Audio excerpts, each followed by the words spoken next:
This is Sarah with the 5D Codes podcast coming to you on Lionsgate, August 8th, 2025.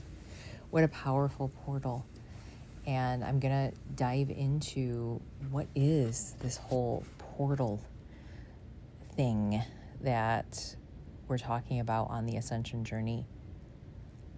What is a portal? There's many connotations for it. What I'm going to ask you as you're listening is to feel into this from your heart center. Okay, I'm going to dive into some starseed talk in this episode. And this is my RSS feed. So I realized, as I was looking through, this is season 2, episode 2, impromptu episode. I'm working on one on abundance codes, and that is taking some time and some digging because there's a lot of inner work involved and muck to be waded through. And let me tell you, these episodes, this is me sharing my soul codes. Okay, I'm calling it my soul tone when I do sound baths. I've co-created the name Soul Tone Sound Bath. When I say co-created, I mean me and source. I'm just, taking the directions that are coming to me. When we settle into our soul essence and we embody that in this physical form, our avatar, our body in this life, we take directions. And it's not always a straight and narrow path. In fact, it never is, there's a lot of rocks along the way. So speaking of rocks, I'm going to share what a portal is as it connects to grid work. Okay, so I am a grid worker. I work with the land. My friend Evan and I talked about grid work in the last season and a bit about starseeds. And I think they're connected. They co-create. They're one and the same. So the grid, think about the earth as like the human body. If you compare this to like Chinese medicine, right? Or just simply the body with the veins of the body, right? In Chinese medicine, they say that there's these meridian points. They're almost like these energetic veins, okay? And chi, or life force energy, in yoga we call it prana, runs through the meridian points, okay? So acupuncturists will tell you this. So when they put a needle in certain spots, they're putting needles on the meridians. And they're putting needles where the energy flow or the chi is blocked. And when it's blocked, we have dis-ease.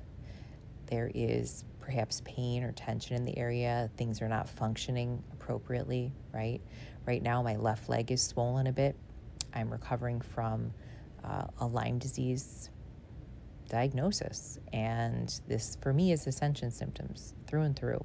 I believe everything is connected energetically, spiritually, to our evolution process, and allowing us to really hold the light of our soul. Our soul is pure light energy in this physical body.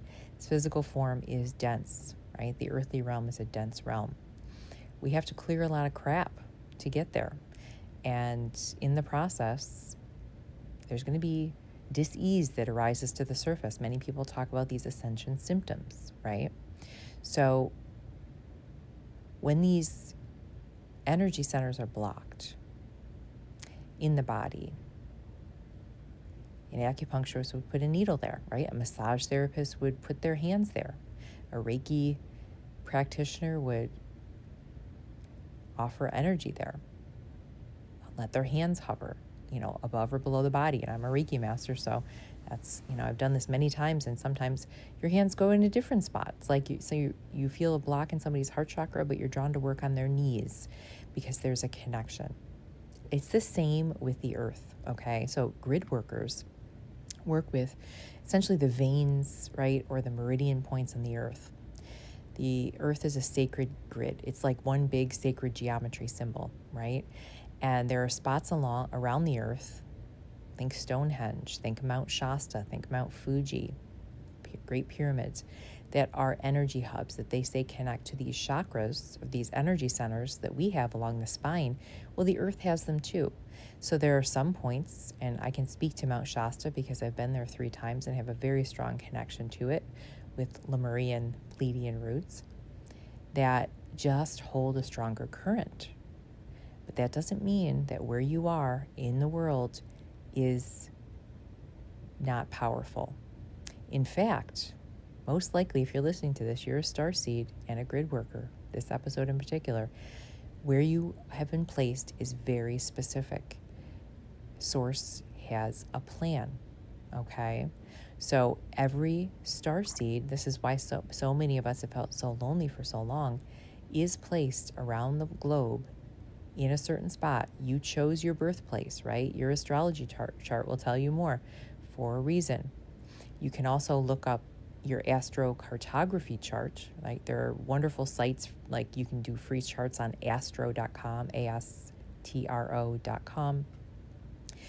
And if you're drawn to go a certain place in the world, like I was drawn to go to Thailand many years ago, you will see how that connects to your soul energy, your avatar energy. For me, Thailand was a retirement spot. It was a place where I just felt this sense of deep peace and bliss, and I could just relax and be. And as somebody that I'm a generator human design, so I am a worker bee, to just be in a place where I could let go felt so nourishing to my soul. And it, when I landed there, I needed that. I desperately needed that. So we trust the goads, and then you can, validate that with something like astrocartography, but you are where you are for a reason. Now, many of us, okay, like myself, my friend Evan was in an episode last season, are drawn to travel to these, what I call hot spots, right? These chakra centers of the earth. Because as we are there, it's not like we're doing anything. We're literally just being ourselves. We're being our own essence in that space.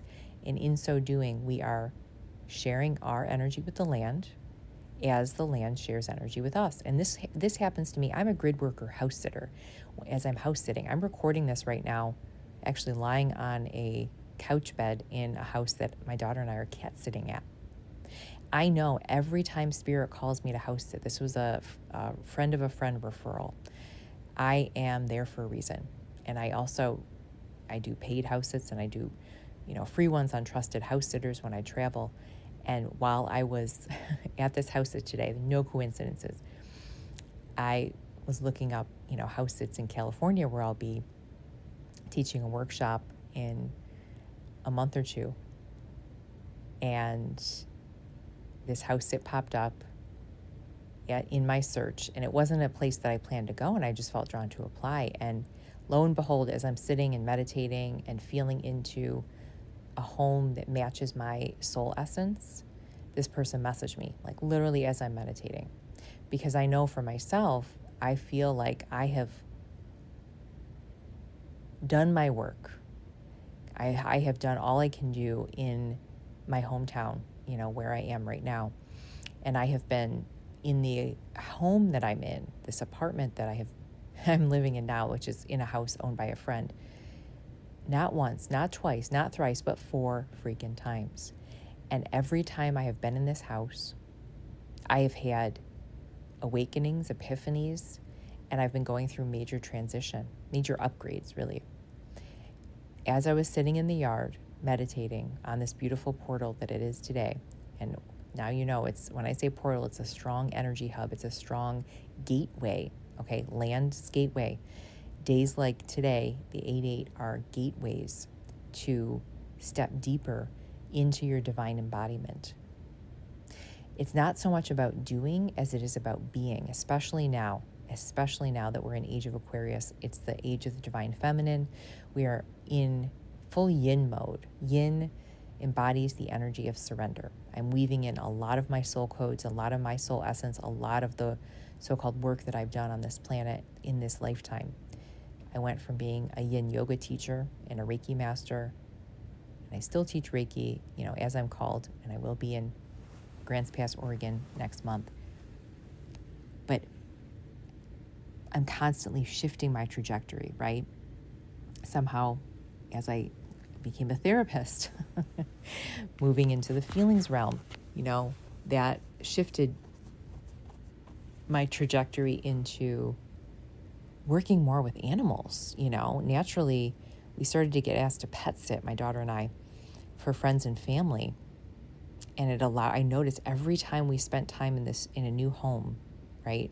And as you know, when I was a therapist, I was taking home a lot of trauma. Something would unwind in me, and I would feel the energy of the owners of the house, right? As a grid worker, it's like you're just being in the home. You're just, nesting. I'm a Cancerian soul, so Cancers love the home. And my daughter would shift as well, and our dynamic would shift, and it was all positive. And I felt like I was essentially like offering Reiki, like offering some kind of quantum activation to the pets, to the space, and to the owners. And they were offering it to me. In some homes, I found that I was like super creative. I wrote, drafts of my book or mini books. And in some homes, I just felt like I could just deeply rest. And, the energy was constantly shifting. It has been the same way when I've traveled.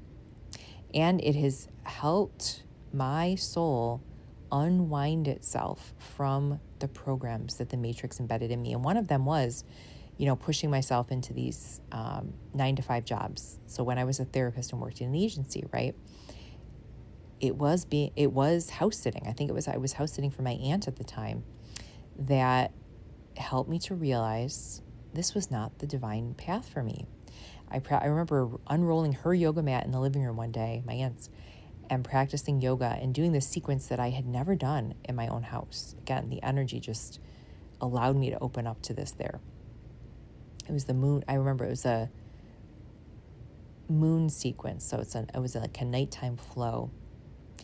And I felt this open energy, and I got this strong guidance to leave my agency job and work for myself, step into private practice. And I thought, well, this is kind of raw because I don't have my license yet, right? So it's going to take me longer to get my hours. But I did. It unfolded in such a beautiful way. And, after that, the guidance just kept rolling in, right? It's guided to reach out to so-and-so. So-and-so had a friend that was opening a small practice and open to taking on someone to supervise and sign off on. And within a month, I was technically working for myself. And that continued to unwind, right? Eventually leaving that practice and stepping into more of a house sitting. See, again, I was house sitting when this happened, more of a coaching role. And again, in another house sit, this was, we sat a lot from one of my aunts who had a dog that we just really bonded with. She was traveling a lot at the time. And every time I house sat for her, as I was working this new coaching job online, I would, go through these shifts. And they continued to happen. And eventually at a house sit in California last year, I was guided to leave that job. And it happened so naturally. The energy was so open and expansive. And it was not just me, right? We are constantly exchanging energy with the external. It's a process. Somebody today said to me, oh, it's all internal. It's funny because I had a dialogue with this friend yesterday. I was like, it's all internal, when he mentioned something about the external. It was like, oh, you're reflecting that back to me. And I thought, okay, this message is being reflected back because it's true and it's not true. What we choose in this human experience is to engage with the physical reality, which is constantly mirroring our internal reality, right? Our internal reality needs the external reality to reflect it in order to go through these shifts and these changes. This is what grid work is. I can sit in the woods and I can literally feel programs coming out of my DNA, okay? Unwinding these toxic programs of the 3D or the matrix, as I call it. Just by breathing and being, by bathing myself in nature, my mind starts to process things in a different way, and it does shift the frequency, right? Forest bathing is a thing. It's huge in Japan for a reason, and it is now expanded globally because being out in the woods calms the nervous system, right? It sends the brain, it calms the brain, it sends it into that delta state. And if you get really relaxed, like I like to lie on the earth, gazing up at the trees and half fall asleep, you can get into that theta state. And when I wake up from I call my tree naps, I feel completely refreshed and renewed, like I have done a timeline leap, okay? When I do grid work, and Evan and I talked about this in our episode last season too, it was another beautiful reflection from him that, wow, when we do grid work, we're not, quote, doing anything. It's like we're literally just being with the land. When I was in Mount Shasta, I would go to this park and sit on this bench and literally just meditate on and with the mountain. I felt this exchange as I would stare at the mountain and breathe and feel my heart open. I wasn't doing any sort of special breath or anything. I was literally just going and breathing and experiencing. And it was the most simple yet profound experience. And I wasn't the only one. There were always a handful of people sitting around doing the exact same thing as me in that park with the mountain. Okay? So there is a land, there's land where you are. I guarantee it. There's a field that I found here. It actually found me 20 years ago, and I wasn't understanding enough. I didn't understand like what grid work was enough, but I knew. I went there with actually a spiritual teacher that I had at the time when that was part of my path, and it held some nostalgia for me, right? So when this town started to open it up as a public kind of park, because it used to be, I think, privately owned farmland, and plow it, and farmland. Why do ETs always, why do the crop circles always appear in in farms? I don't know. Well, I've had some experiences there where I know that there is an energy, let's just call it a starseed energy, that is connected very strongly, right? Because there's something in that land, embedded in that land, that is a portal, that is a strong current, strong vortex for awakening, for remembering. So it didn't happen instantly, but I was starting to get drawn to land, and I would walk it, and I would, go on this path, and there was a stone path across the street that was like 1.5 miles, and once I crossed the street, there was a community garden, and then you look to the left, and there's some plowed farmland. Some in the spring, it's really, really muddy. So, first I avoided it, and then the past 2 years, I just take off my freaking shoes if it's warm enough, and I'll walk barefoot, and I'll get muddy feet.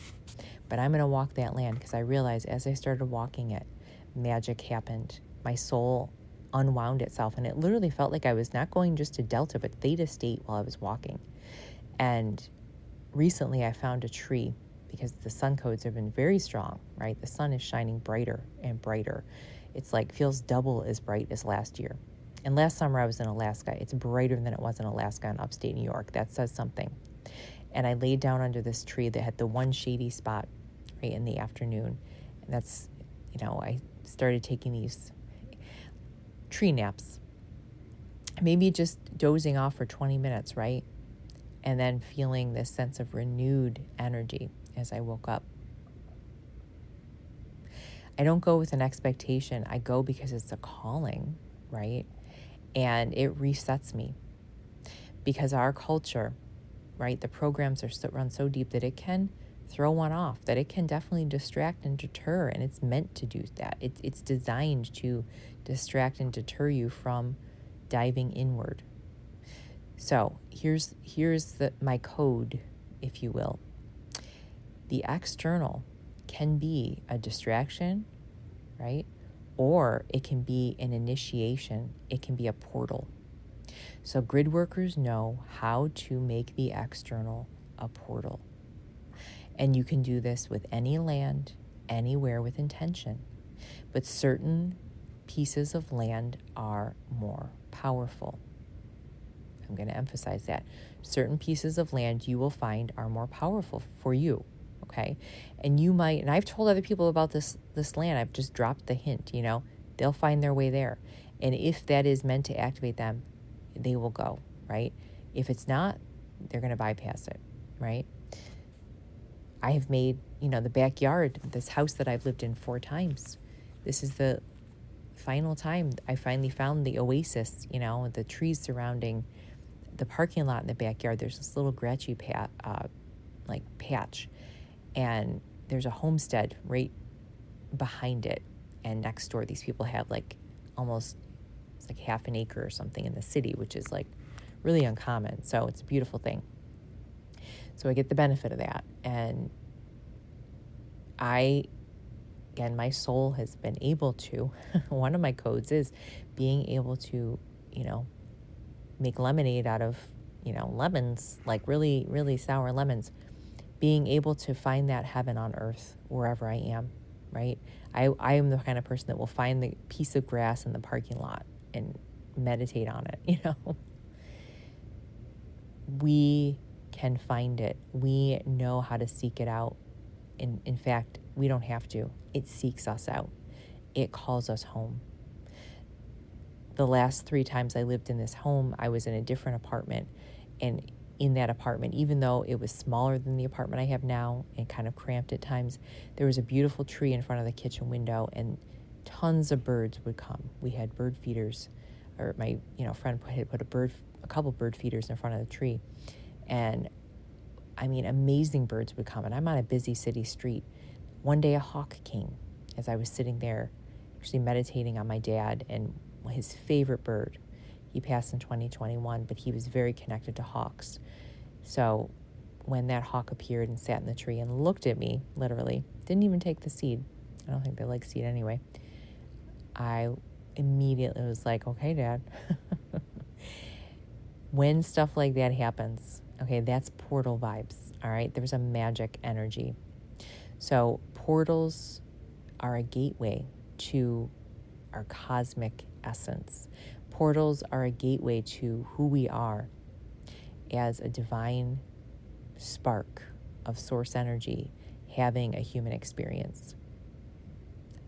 And the human experience does involve connecting with the external, right? As much as some of us highly sensitive souls, starseeds, most of us are highly sensitive, I will say, dislike engaging with people, right?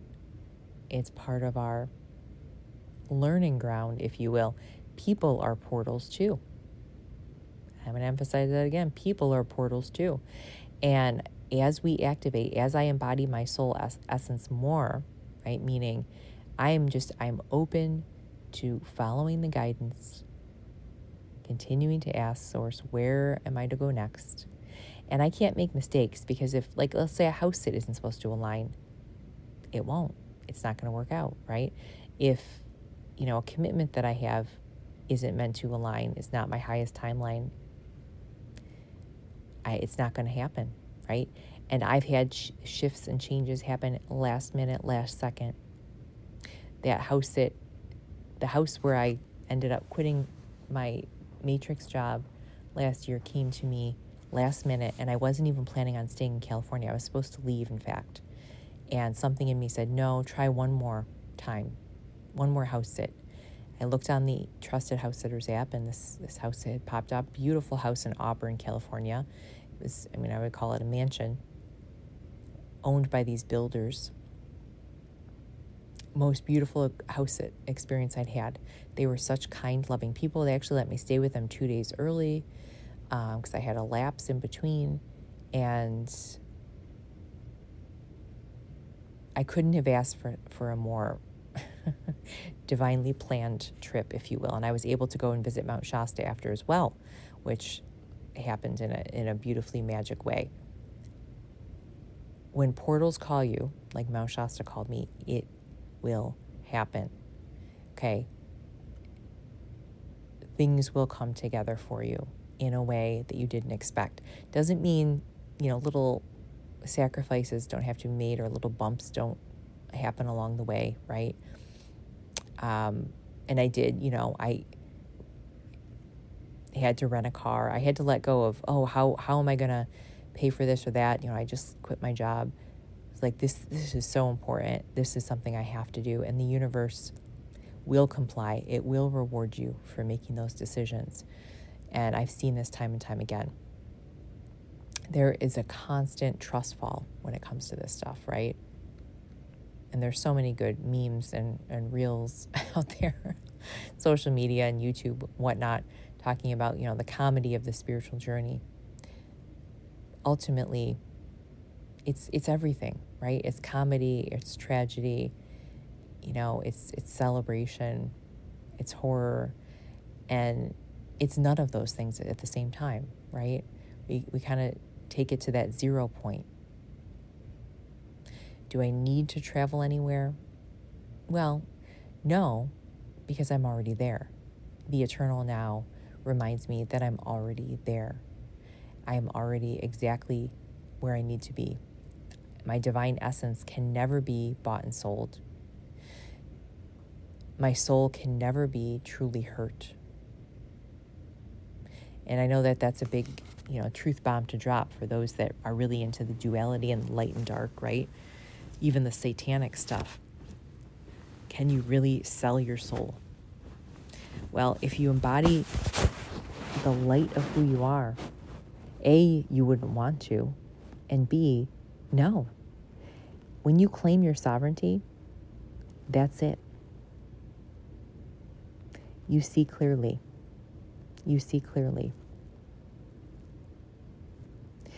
I hem and haw about starseed stuff, and I shared this with a friend today who's kind of new, and I don't think, if you are newer to this path, there's no ahead or behind. There's no, okay, I've been at this for 20 years and you've only been at this for 2 weeks, so I'm so much further ahead, because people are ascending and and when I say ascending, waking up very fast right now. But this friend, when I shared information about maybe they were connected to this certain starseed lineage, was like, I don't know if I'm into that. And they had just given me a message about, I really feel like, yeah, I got the strong message that you're connected to the Pleiades. So I knew when I shared this message with this friend an hour or two later, that they responded that way. I don't know if I really believe this for myself, but I understand that that's your belief, that they were triggered. When we start to embody who we are, we activate, and activating often means, like I could be activating right now, we're triggered, right? Or it can happen in many ways. Triggering doesn't always have to be negative. It can be, I feel this like amped up positive energy. I feel like, you can feel like this kundalini burst. Sometimes when I'm triggered, I feel chills. Actually, I feel that right now. I feel like I shake a little bit. I noticed that it's like electric currents running up my spine, and my shoulders and my head bob a little bit. And it really is like an energy rising up your chakras. So from the root right up to the crown. But it can also come out in anger and frustration, right? It can come out in joy. It can come out in tears. There can be a lot of emotional release. But I could feel the maybe defensiveness, right, coming up. And I thought, wow, I had this response to an activation, a message a friend shared with me a few weeks ago too. And I had to take weeks to process it, honestly. And it made me want to disconnect from this friend. And thought, okay, there's something here. Now, sometimes we are meant to disconnect. It's like you are meant to meet that person to get that activation, and that was that. Boom, done. And sometimes it is this person just has to grow into this. And I really do feel like they're going to boomerang back, right? Because they expressed a trigger defensiveness a couple months ago as I shared something, and then they boomeranged back again, and they had gone through this Kundalini. They had a Kundalini experience and had been going through this awakening process and opening their intuition. And remember, we are dealing with the human avatar, which is an ego, right? And the ego holds on to things. The ego wants to control, right? And when we step fully into embodying our soul, there is no effing control, right? This is the creepy, crazy part, because the ego does not like that. And I'm going to tap into the dragons, because dragons connect with portals too. A lot of dragon energy is coming up everywhere, right? People are talking a lot about dragons. There's dragon movies popping out, dragon shows. There's a reason.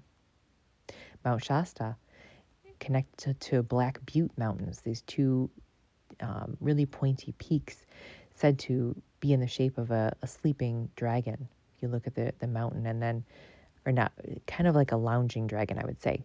Morro Bay is another rock. It's a piece of Lemuria that's in on coastal California that's said to be a sleeping dragon. But if you combine Mount Shasta with Black Butte, you will see it's like a dragon kind of lounging outside with a tail, you know. And dragons, they say, I love the analogy of like the ego is a sleeping dragon. They connect very strongly to the ego, because you piss a dragon off, what are you going to get? You're going to get reaction, right? You're going to get breath of fire. We got to piss off the dragons to wake them up, right? Otherwise, it's just a sleeping dragon. And after the dragon breathes its fire and gets its defensiveness out, right? Gets his frustration out. I'm not in control. Wait, I don't like this information. Then it chills the F out. It chills the F out. It readjusts. Essentially, it recalibrates. And that's what we are doing. We want to activate just as we want to be activated. Do you understand that? These downloads that are happening, I love that the term download is used so frequently now in activation, because it's like we are a computer system, right? We are, as we're stepping into 5D, which is what my podcast is about, we have to move through the 3D matrix. This is a simulation, okay? So we are essentially part of this computer program, right? We are realizing as we become conscious that we are Neo waking up, right? We are in that freaking chair trying to get the heck out of the chair, right? Trying to break out of the motherboard of the computer simulation. And that's not an easy process. And there's a movie that's coming to me, 18 something. Gosh, what is that movie? 18. I talked about a movie in my last podcast and I botched up the name. Maybe there's a reason. Hollywood, hella weird, as my daughter calls it. Doesn't want all this information out. 1876, I think, talks about this too. With I think it exemplifies it really, really well. As the characters wake up, and I don't want to give too much away if you haven't seen it, because there's a lot of gematria codes in there too, right? And why are number codes, the gematria, so why is that so popular now too? People are really realizing that things are coded.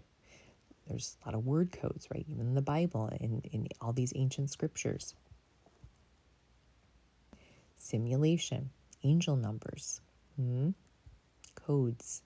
We're getting downloads. We're being activated. Speaking of which, I'm listening to a low hum in this house. As I'm saying this low hum vibration. There is no coincidence. Everything is just a confirmation, right? Waking up from the 3D reality is not for the faint of heart. And you know what? Our heart is not faint. Our heart is the strongest piece of us. And I'm talking about the energetic spiritual heart. It cannot be hurt. It cannot be bought and sold. I don't care what people say. That is a farce. That is of the matrix. The matrix feeds on fear.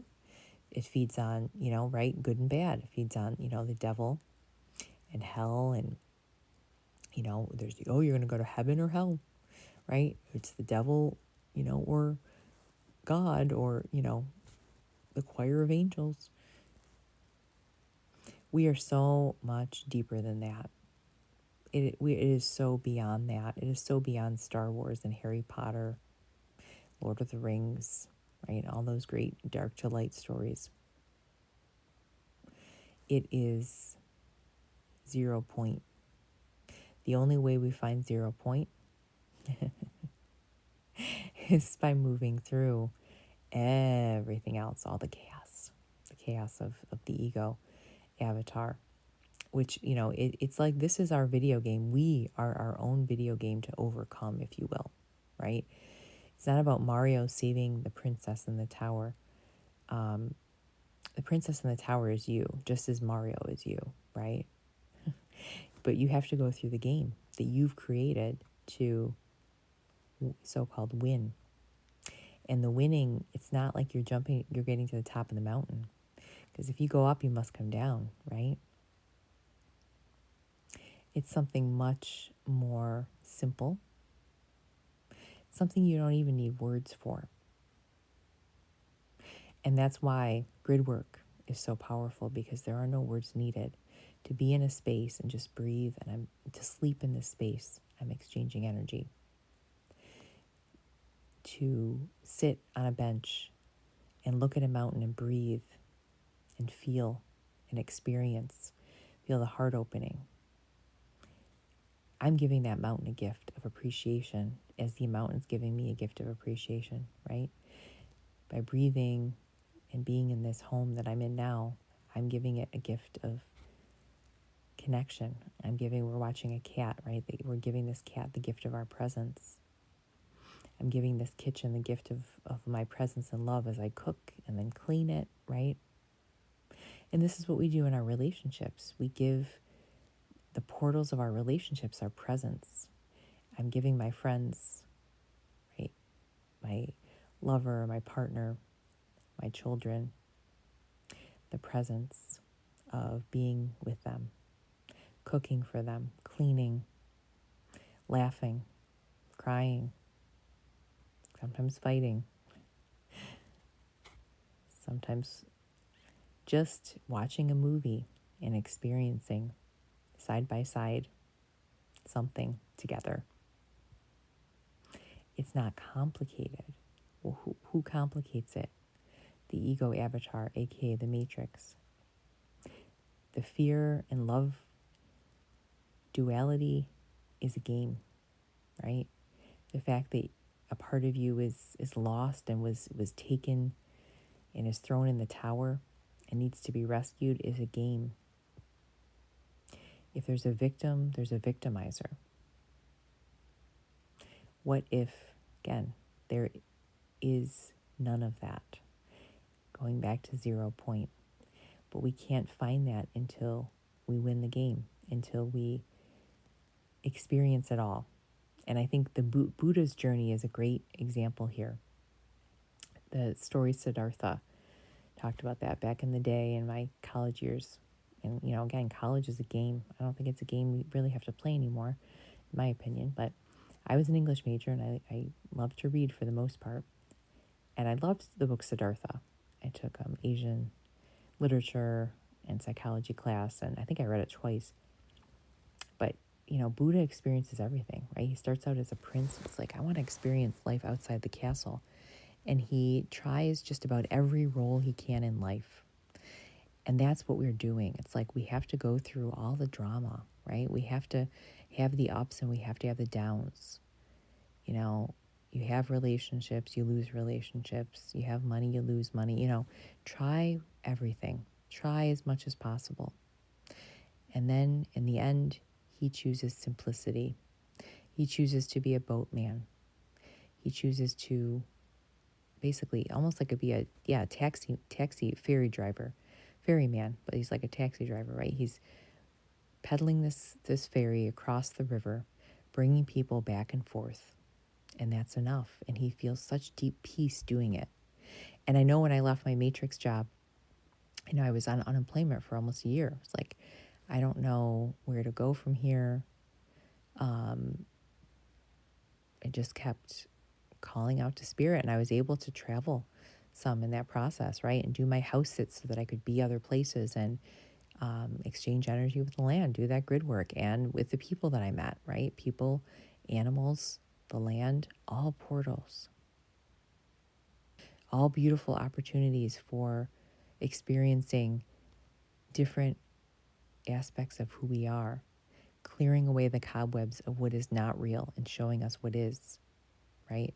Which is what Buddha found: deep peace, contentment, love. If we already had that, we wouldn't be having this human experience. We wouldn't need to play this game. But we're here and we're playing the effing game. And the game says, experience, get activated, let your dragon roar, let that fire come out of your mouth, get aggravated. And then as you let it out, you're going to chill the F out. You're going to see more clearly. A lot of this deprogramming is activating, right? Feeling that frustration as we open our mouths and breathe out that fire and say, this is not my truth anymore. This does not resonate, or whatever you're saying is my truth. I don't buy into that. I don't see that very clearly now. Well, when you get triggered, all of the gunk comes up to the surface. So you're able to process what is real and what's not. So if that message that friend gave you is very on point for you and that's why you got upset, you're going to start to clear all the programs, all the cobwebs that lied to you, right? That helped you live that lie, of that untruth, that program that told you to wear a mask, right? That told you to numb yourself with certain things in your life. You know deep in your heart that was not real, and that's why you got upset, right? All of the mirrors in your life are constantly trying to bring you closer to remembering your divinity, remembering the simplicity, remembering that it doesn't need to be complicated, that you could be happy doing the simplest thing, right? Steering a ferry or pedaling a ferry, however Siddhartha did it, back and forth across the river and letting that be enough. And I think my soul felt that calling when, my unemployment ended at the end of the spring and I was finishing up a house sit in Eugene, Oregon. And I felt so drawn to work at a plant nursery because I love plants. And I applied. There was actually a posting, I think, on Craigslist in my hometown. And they called me for an interview while I was in Oregon. I thought, okay, cool. It wasn't the right place. The woman wasn't the right energy, but drew me to seek out another plant nursery where one of my old Reiki students actually, and Reiki clients, worked. She and her husband co-owned it. And I was able to experience that. Having a master's degree doesn't matter. I was like, all the degrees don't matter. I am letting go of the hustle. Yeah, I'm accepting, just above minimum wage to work this job. I didn't even ask what I was getting paid, to be honest. It's like, I'm not here for the money. I'm here for the experience. Whatever. Money is money. I know my needs are always met. And most people don't think that way. Most people think that that's a little crazy, right? Well, when you're on this path, that's what starts to happen. You do things that go against the 3D matrix, and it's a little crazy to the rest of society because, yeah, it is. It's not part of society. It's not part of the game. And I was there for just over a month before my body started shutting down. I got a Lyme disease diagnosis. Again, we're always guided where we need to go. My body has been my biggest signifier. And that's another portal. The body is a portal. And that's been a huge part of this clearing process, this ascension process, is the physical, because we are being upgraded. But let me tell you, that month activated me. And I know I activated others. And I got to see what residue of hustle, what residue of capitalism was still in me, what residue of you have to suffer, you have to work, push yourself to exhaustion to prove yourself enough. That's such a deep program, especially in America. PTO time is so limited here. It's just insane. And when my body couldn't function right, my leg swelled up, I had to step away.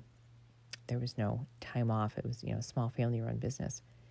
I got to look deeply at that program. I was like, wow, thank you, universe, for blessing me with this. Here I am surrounded by these beautiful plants, but, a lot of it was very laborious, taking this 100-foot hose and carting it along. And I'm, 125 pound, 5'8", woman. So my body was like, whoa. And I tried to push myself, holding, picking up these 30-pound bags of mulch and this and that. Well, the pushing is not a part of Age of Aquarius, let me tell you that.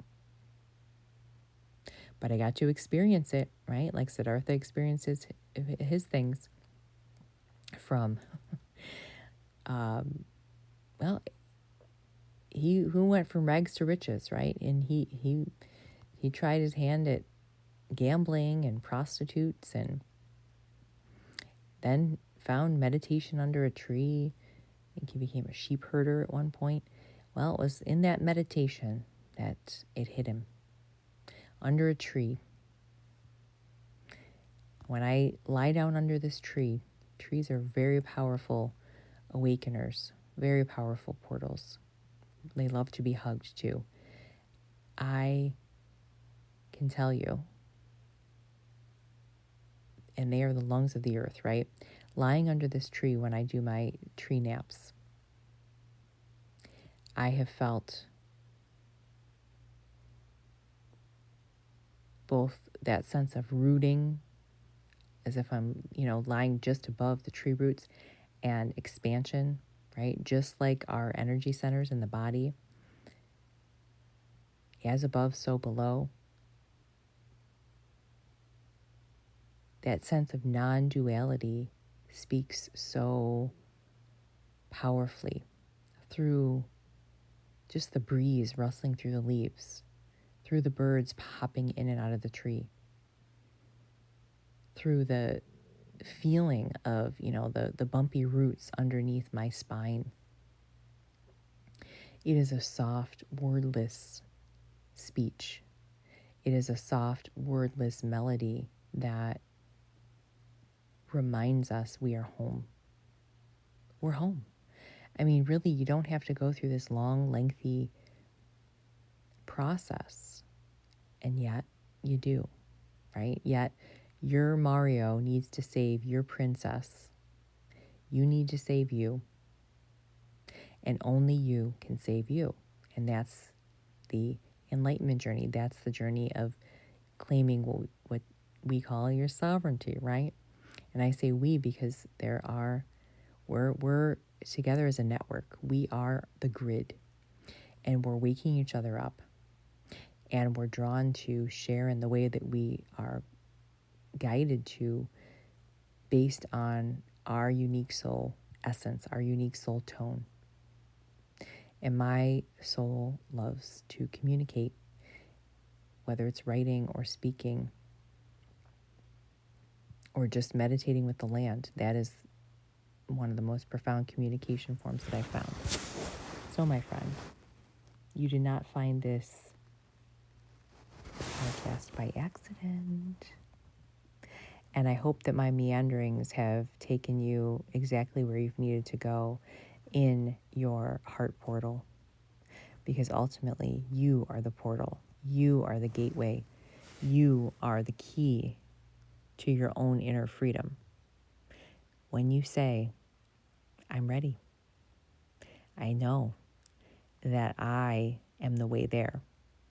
And it's not just you, right? You and source energy, you and God, you and the universe, call it what you will, please.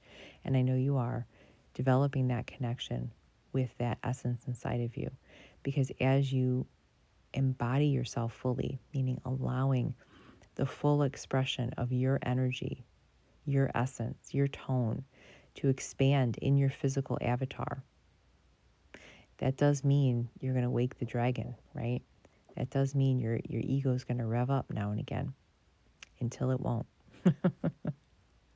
until it just surrenders, until you become the boatman. But it's a beautiful process, and you're ready for it because truly you've already won. You're already there, right? That's why you're listening. That's why we're communicating about this now. That's why the light is expanding so much, even on platforms like social media, right, where things have been suppressed for years. We are already there. We are just remembering it so. I love you. Thank you so much for tuning in to season 2, episode 2, 2. 2 is my favorite number. And for me, it always embodies the infinity sign, and that will be my pick. I'm developing that now in my mind as I'm recording this, so stay tuned for the cover photo. I hope to see you next time, aka feel your energy, because we are always connected in the quantum realm, and this episode is going to whoever it needs to go to now and forevermore in the eternal now. It's not about when, because the timing is always right, and I trust that, and I know you do too. You're the universe. Universe is you. Peace out. Until next time. Sarah Teresa Lamb signing out.